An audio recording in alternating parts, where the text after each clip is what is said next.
Hello दोस्तों, मैं प्रमोद आप सभी का स्वागत करता हूं। आज हम बात करने जा रहे हैं issue of shares. Issue of shares lesson बहुत इजी है, बस आपको समझने की जरूरत है। एंट्रीज बहुत आसान है, एक बार एंट्री देखोगे तो आपको पूरा क्या होता है कांसेप्ट क्लियर हो जाएगा। इश्यू ऑफ शेयर्स आपने एसपी में पढ़ा है, शेयर्स क्या होता है, डिबेंचर्स क्या होता है, प्रीफरेंस शेयर्स क्या होता है। बस यहाँ पे क्या कर रिवाइज कर रहे हैं हम लोग। क्या ध्यान से देखेंगे यहाँ पे शेयर्स।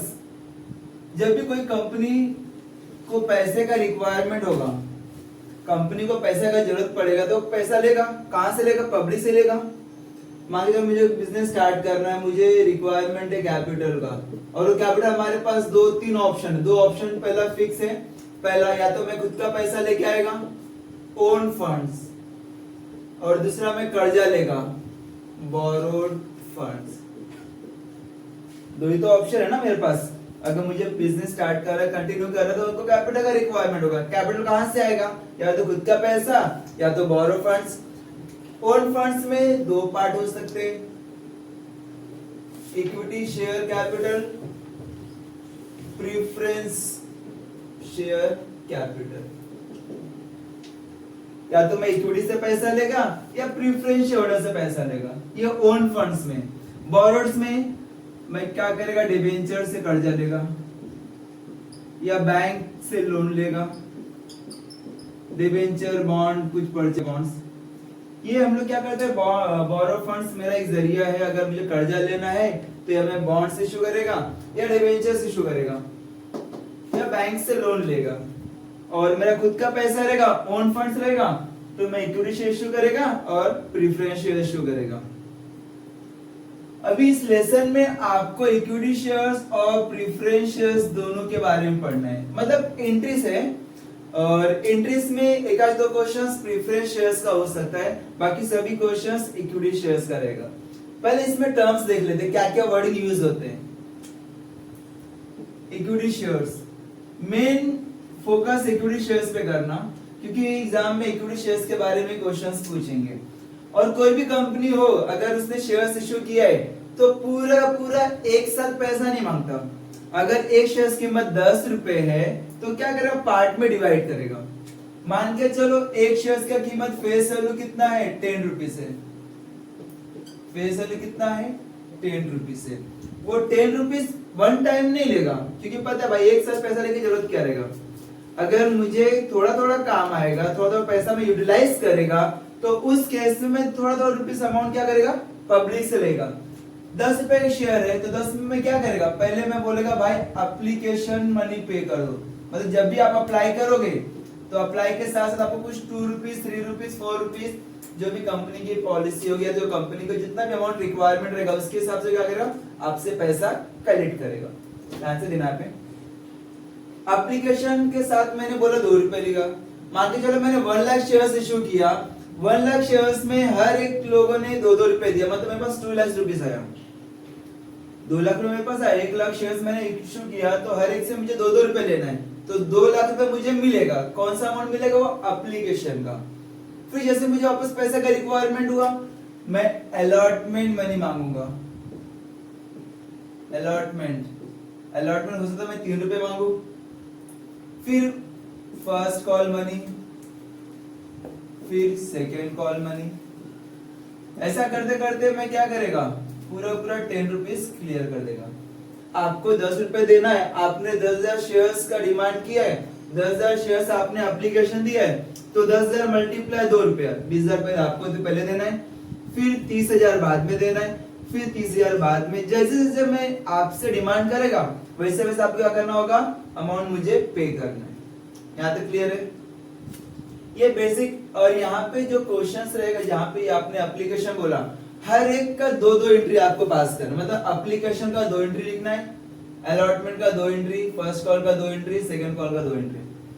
जैसे आपने ऐड किया या इंफॉर्मेशन प्रोवाइड किया प्रोस्पेक्टस में या तो कहीं और जगह, तो उस केस में पब्लिक जब अप्लाई करेगा तो उन लोग साथ में एप्लीकेशन मनी देंगे। मतलब आपको पहले रिसीव्ड होगा पैसा। क्या होगा? पहले पैसा रिसीव्ड होगा। समझा मैंने क्या बोला? मैंने क्या किया है कि भाई एप्लीकेशन के लिए न्यूज दे दिया कि भाई मेरा इतना शेयर्स में मार्केट में इशू करो, जिसको भी चाहिए वो शेयर्स क्या करता है, अप्लाई कर सकता है। और एप्लीकेशन मनी 2 रुपया। तो अगर आपको 10,000 शेयर्स चाहिए तो 10,000 मल्टीप्लाई 2 रुपीज, आपको 20,000 मुझे पे करना पड़ेगा। क्लियर है? सेम अलॉटमेंट में भी 2 एंट्री।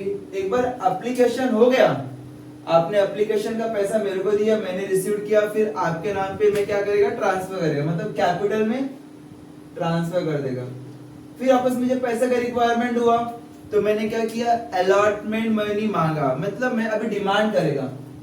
पहले मैं ड्यू, डिमांड मतलब मैं बोलेगा आपसे कि प्लीज आप लोग सेकंड अलॉटमेंट मनी पे कर देना। पहले एप्लीकेशन तो पहले आपने पैसा दिया, फिर मैं आपके नाम पे ट्रांसफर किया। फिर जब मैं अलॉटमेंट मनी मांगूंगा तो पहले मैं मांगूंगा फिर मुझे मिलेगा, मांगने के बाद ही मिलेगा ना। पहले ड्यू का एंट्री पास करना, फिर रिसीव्ड का एंट्री पास करना। लेकिन एप्लीकेशन पहले रिसीव्ड हुआ था, फिर आपके नाम पे मैंने क्या किया, ट्रांसफर किया। समझा मैंने क्या बोला? एप्लीकेशन मनी में पहला एंट्री रिसीव्ड का एंट्री होगा, पहले पैसा मिलेगा, फिर आपके नाम पे मैं क्या करेगा, ट्रांसफर करेगा। लेकिन अलॉटमेंट मनी में ऐसा नहीं, अलॉटमेंट में मैं पहले मांगेगा, अभी जब मुझे लगा पैसा चाहिए तो मैं क्या करेगा, पैसा ड्यू करेगा कि तुम लोग का इतना टाइम में आपको पैसा पे करना है, तो ड्यू करेगा, फिर आप लोग मुझे पे करो, मुझे पैसा रिसीव होगा। सेम फर्स्ट कॉल में भी ड्यू और फर्स्ट कॉल में भी रिसीव। आपसे मैं पैसा मांगेगा फर्स्ट कॉल, फिर आप लोग बोलोगे टाइम देगा, भाई इस दिन आपको इतना अमाउंट पे करना है, फिर आप उतना अमाउंट क्या करोगे, मुझे पे करोगे, मतलब वापस ड्यू रिसीव, ड्यू रिसीव। यहाँ पे भी ड्यू रिसीव और यहाँ पे भी ड्यू रिसीव, ये कॉमन है। 8 एंट्री बेसिक एंट्री है। ये क्वेश्चंस में आपको 8 का 8 पूरा एंट्री आपको देखने को मिलेगा। अब इसमें आता क्या है, क्वेश्चंस क्या क्या इसमें पूरा लेसन में जाके है क्या, ये ध्यान से सुनेंगे, बहुत इंपॉर्टेंट कंसेप्ट है यहाँ पे। आपने इशूड किया 1 लाख इक्विटी शेयर्स, मतलब आपको 1 लाख मार्केट में शेयर्स इशू किया, तो उस शेयर्स में जब जो रिस्पांस आता है पब्लिक का, वो 3 टाइप का रिस्पांस आते हैं। या तो ओवर सब्सक्रिप्शन होता है, ओवर सब्सक्रिप्शन मतलब आपने 1 लाख शेयर्स इशू किया था मार्केट में, उसमें से 1,10,000 लोगों ने अप्लाई किया, मोर देन 1 लाख ओवर। समझा मैंने क्या बोला? आपने मार्केट में 1 लाख शेयर्स इशू किया और पब्लिक लोगों ने 1,10,000 शेयर्स अप्लाई किया, मतलब 1 लाख इशू किया था, 1 लाख से ज्यादा अगर आपको मिला रहेगा तो ओवर सब्सक्रिप्शन। फिर सेकंड आता है अंडर सब्सक्रिप्शन। अंडर सब्सक्रिप्शन में क्या होता है, आपने 1 लाख इशू किया था, उसमें से 90,000 या 85,000 शेयर्स क्या हुआ, कंपनी को रिसीव हुआ। समझा मैंने क्या बोला? इशू किया था आपने 1 लाख, लेकिन रिसीव कितना हुआ, 85,000 90,000, ये अंडर मतलब कम रिसीव हुआ। एक होता है फुल सब्सक्रिप्शन। फुल सब्सक्रिप्शन मतलब 1 लाख आपने शेयर्स इशू किया था, 1 लाख लोगों ने क्या किया, अप्लाई किया, मतलब फुल पूरा। पार, पार मतलब इक्वल, जितना शेयर्स आपने इशू किया था उतना शेयर्स लोगों ने क्या किया, अप्लाई किया। ओवर सब्सक्रिप्शन, अंडर सब्सक्रिप्शन और फुल सब्सक्रिप्शन। क्लियर है? लेकिन मानने के भी हमारे पास ऑप्शंस होते हैं। मान के चलो फेस वैल्यू है 10 रुपीज का, एक शेयर की कीमत मैंने बोला 10 रुपए है, एक शेयर की कीमत 10 रुपए है, और कंपनी ज्यादा, कंपनी गुडविल बहुत अच्छा है, कंपनी ब्रांडेड है, तो उस केस में कंपनी आपसे एक्स्ट्रा अमाउंट ले सकती है, जिसे बोलते हैं प्रीमियम। मींस 10 रुपए का शेयर है, कंपनी आपसे 15, 16, 17 रुपए ले सकती है या 12 रुपए ले सकती है, मतलब फेस वैल्यू से ज्यादा 2 रुपए भी ले सकती है, 3 भी, 4 भी, 5 भी, 6 भी, जैसे कंपनी की पॉलिसी रहेगी, अपनी 10 रुपए भी लेगी एक्स्ट्रा।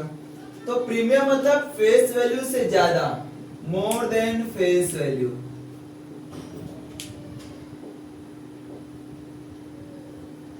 जब भी प्रीमियम का बात आता है तो उसका मतलब आपका फेस वैल्यू जितना है उससे ज्यादा अमाउंट क्या करेगी कंपनी, चार्ज करेगी, कंपनी आपसे डिमांड करेगी, प्रीमियम। एक होता है पार। पार मतलब आपका फेस वैल्यू 10 रुपए है और आप पब्लिक से 10 रुपए डिमांड कर रहे हो, डिमांड भी सेम, पार मतलब इक्वल अमाउंट, 10 रुपए आपका फेस और 10 रुपए आप क्या कर रहे हो, पब्लिक से डिमांड कर रहे हो। प्रीमियम में क्या, 10 रुपए का शेयर आप 16 रुपए, 15 रुपए, 12 रुपए, 13 रुपए आप क्या कर रहे हो, डिमांड कर रहे हो। एक होता है डिस्काउंट। डिस्काउंट मतलब क्या होता है कि आपने 10 रुपए का शेयर है, शायद से आपका कंपनी क्या है कि पुरानी नई नई कंपनी है, कोई पहचानता नहीं है, तो हो सकता है कि आप उनसे 9 रुपए ही लो, बोलोगे भाई नया नया कंपनी कोई पैसा देने को तैयार नहीं है या किसी को विश्वास नहीं है, तो उस केस में कंपनी नया नया कंपनी होता है तो उन्हें क्या करते हैं, डिस्काउंट में देते हैं, क्योंकि पैसा आना चाहिए अपने पास। तो नया नया कंपनी पे यदि कोई विश्वास नहीं करता, ट्रस्ट नहीं करता, तो कंपनी बोलती है काम करो, 10 का शेयर है ना, आप 9 रुपए दो, डायरेक्टली वहां पे स्पेसिफाई करते भाई आपको डिस्काउंट में आपको शेयर हम लोग क्या कर रहे हैं, इशू कर रहे हैं। तो डिस्काउंट मतलब 9 रुपए में उन लोग क्या कर सकते हैं, मार्केट में शेयर्स इशू कर सकते हैं। ये हमारा इशू, मतलब 3 टाइप के इशू हो सकते हैं, issued at premium, issued at par, issued at discount. और जब एप्लीकेशन आता है तो 3 टाइप में एप्लीकेशन आता है, या तो ओवर सब्सक्रिप्शन, या अंडर सब्सक्रिप्शन, या फुल सब्सक्रिप्शन। इसमें कुछ चीजें याद ध्यान रखना है। इसमें एक वर्डिंग होता है calls in arrears, calls in arrears, calls in arrears. Calls in arrears मतलब क्या होता है कि हमने आपसे मांगा था अलॉटमेंट मनी, हमने आपसे क्या हुआ, अलॉटमेंट मनी मांगा या फर्स्ट कॉल मनी मांगा, सेकेंड कॉल मनी मांगा, आपको 2 रुपए 2 रुपए देना था पर शेयर्स के पीछे, आपने क्या किया, आपने एप्लीकेशन मनी पे किया, अलॉटमेंट में नहीं पे किया, फर्स्ट कॉल भी मांगा वो भी नहीं पे किया, मतलब जितना अमाउंट आपने पे नहीं किया वो क्या होगा, कॉल्स इन एरियर्स। वापस मैं रिपीट करता हूँ, calls in arrears. Calls in arrears मतलब क्या होता है कि जितना पैसा मैंने मांगा आपसे, आपने उतना पैसा नहीं दिया, that is calls in arrears. Call मांगा था लेकिन आपका बाकी है, एरियर्स है, बाकी है, तो कॉल्स इन एरियर्स यहाँ पे एक वर्ड होता है, और एग्जाम में कॉल्स इन एरियर्स से क्वेश्चन आता है। एक होता है calls in advance, calls in advance. Calls in advance क्या होता है कि भाई मैंने आपसे मांगा था या कंपनी ने डिमांड किया था एप्लीकेशन अलॉटमेंट, ये डिमांड की आपने पे कर दिया, फर्स्ट कॉल ही मांगा था और शायद से आपके पास पैसा था उस समय, तो आपने क्या किया, मैंने आपसे फर्स्ट कॉल मनी मांगा था लेकिन आपने सेकेंड कॉल का भी पैसा दे दिया। अभी मैंने मांगा था फर्स्ट कॉल कि आप प्लीज फर्स्ट कॉल हर कोई मुझे पे कर देना, लेकिन एक पर्सन था जिसके पास 300 शेयर से 400 शेयर से, उसने फर्स्ट कॉल तो दिया ही दिया, साथ में सेकेंड कॉल का भी पैसा मुझे क्या कर दिया, पे कर दिया, वो हमारा कॉल्स इन एडवांस होगा। क्लियर है मैंने क्या बोला? ये सब बेसिक चीजें हैं शेयर्स का, जब हम लोग क्वेश्चन सॉल्व करेंगे ना उसमें ये सब बातें आपको रिपीट होगी, याद होगा। अभी कुछ बातें और भी याद रखनी है आपको, जैसे कॉल्स इन एडवांस में कुछ दिक्कत नहीं आता क्योंकि आपने क्या किया है, एडवांस से पैसा देके रखा है, तो जब कंपनी को एक्स्ट्रा पैसा मिलता है तो कुछ प्रॉब्लम नहीं है। दिक्कत कहाँ पे होता है, जब आपने पैसा नहीं भरा होता, मतलब आपको देना था 10 रुपीज, 10 रुपीज में आपने सिर्फ 3 रुपीज दिया, 7 रुपीज नहीं पे किया, नॉन पेमेंट। आपने क्या किया, नहीं पे किया, नहीं पे किया। मैं बार बार बोलता है आपसे प्लीज पे करो, पे करो, पे करो।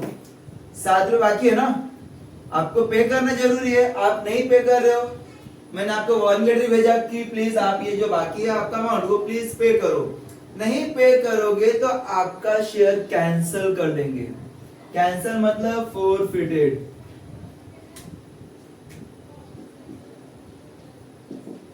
फॉरफीचर ऑफ शेयर्स, ये वर्डिंग याद रखना, फॉरफीचर ऑफ शेयर्स। ये कब होगा, जब आप शेयर्स का पैसा नहीं पे करोगे।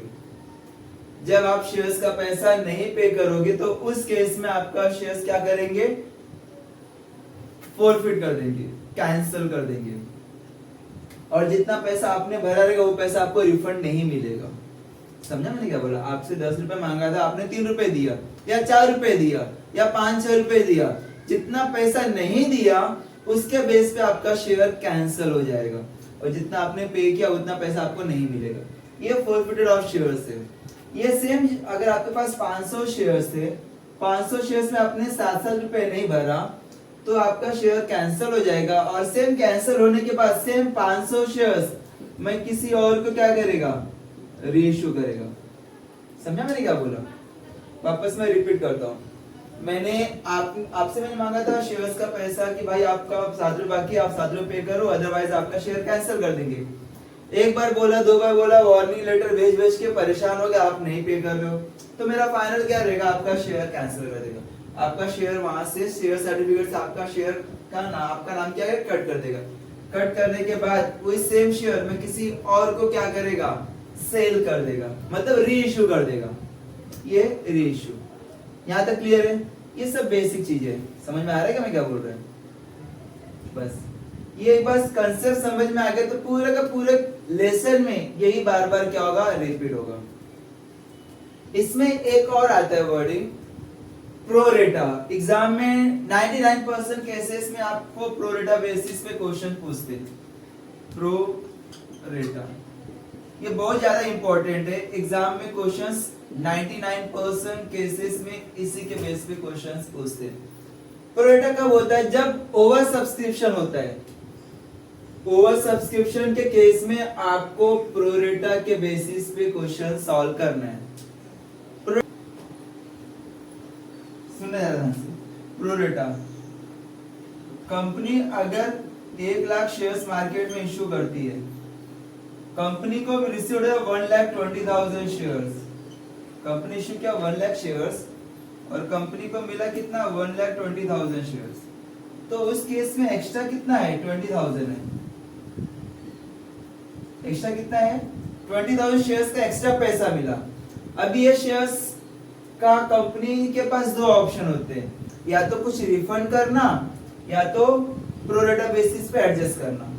रिफंड मतलब आपने क्या किया है, क्वेश्चन में दिया रहेगा कि 5,000 शेयर्स हम लोग ने क्या किया, उन लोगों को रिफंड कर दिया। रिमेनिंग 50,000 शेयर होल्डर्स को मैंने बोला कि आपका पैसा मेरे पास सलामत है, वो मैं आपको जब अलॉटमेंट मनी मांगूंगा उस केस में आपको पैसा नहीं देना है। मतलब आपको 5,000 शेयर तो चला गया, उनको पैसा मैंने क्या किया, पे कर दिया, लेकिन रिमेनिंग जो 15,000 शेयर से 20,000 5,000 चले गए, 5,000 लोगों को मैंने शेयर्स का पैसा दे दिया, लेकिन जो बैलेंस 20,000 बचा, 20,000 वाले को मैंने क्या बोला कि आप अलॉटमेंट के समय आप 15,000 शेयर्स का पैसा मत देना, बाकी जितना पैसा ड्यू रहेगा वो आपको इतना अमाउंट पे करना है। क्लियर? अभी क्वेश्चन जब हम सॉल्व करेंगे ना तो आपको पूरा पूरा कांसेप्ट क्लियर हो जाएगा। मैं जस्ट बता रहा हूँ इसमें वर्डिंग क्या क्या यूज होता है। इसमें application, allotment, first call, second call, calls in arrears, calls in advance, forfeited shares, उसके बाद प्रोरेटा इंपॉर्टेंट है, प्रोरेटा वर्डिंग आपको हमेशा देखने को मिलेगा। Over subscription, full subscription, under subscription, face value का हमारा डिस्काउंट, पार, प्रीमियम और इक्विटी शेयर्स, प्रेफरेंस शेयर्स। ये बेसिक चीज है जो आपको क्वेश्चंस में देखने को मिलेगा। ठीक है, पूरे लेसन में बस यही है। एक बार ये आपने देख लिया तो फिर आपको पूरा पूरा लेसन का कोर मालूम पड़ेगा इसमें क्या क्या पूछ सकते हैं। चलो हम लोग क्वेश्चन सॉल्व करते हैं, नेक्स्ट डे में क्वेश्चन सॉल्व करेंगे हम लोग। ओके।